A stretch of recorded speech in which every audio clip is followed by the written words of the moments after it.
अकेले शिकार करना अब मेरे बस की बात नहीं रही। मुझे तो अब इस उम्र में शिकार नहीं होता।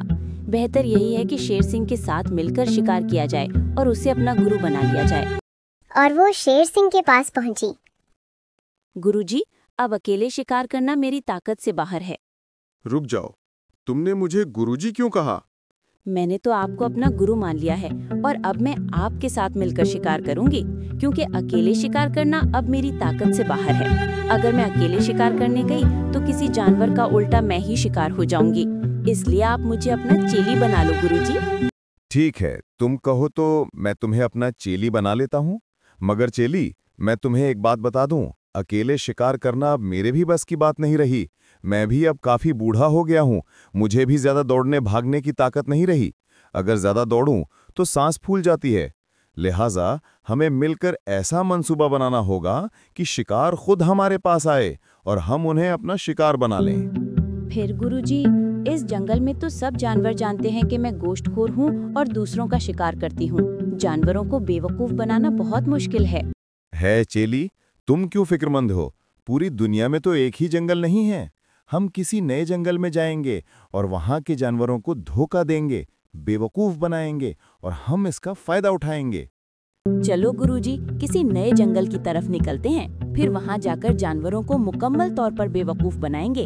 काफी चलने के बाद वो दोनों एक नए जंगल में पहुंच गए। ए गुरुजी, ये जंगल तो बहुत बड़ा और पुरसुकून लग रहा है। मुझे महसूस होता है यहाँ पर बहुत से जानवर मिलेंगे। वो बात बाद में। सबसे पहले तुम यहाँ कोई बहुत बड़ा, बहुत पुराना दरख्त ढूंढो। मगर गुरुजी, दरख्त क्यों? हमें तो शिकार करना है।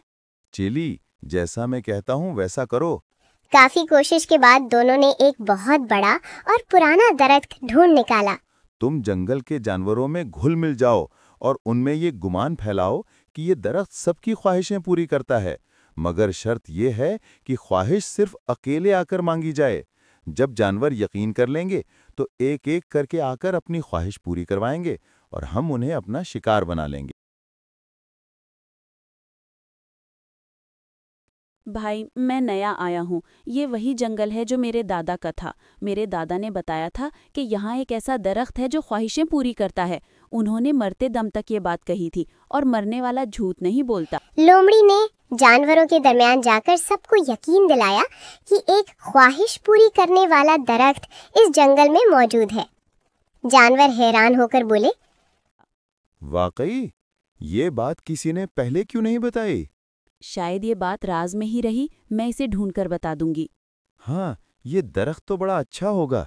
जानवर तो खुश हो जाएंगे। सब में से सबसे पहले बकरी गई।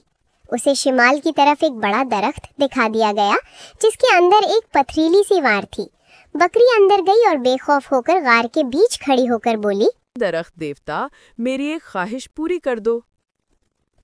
इसी असना में शेर ने हमला करके बकरी को घेर लिया और पकड़ लिया और गुरु और चेली ने पहले पेट भर कर दावत लगाई।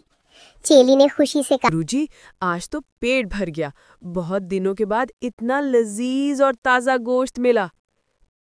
इस तरह जानवर एक एक करके दरख्त के पास जाने लगे।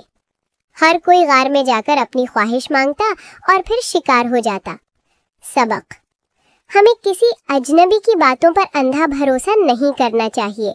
अगर भरोसा भी करना है तो पूरी तफ्तीश के बाद।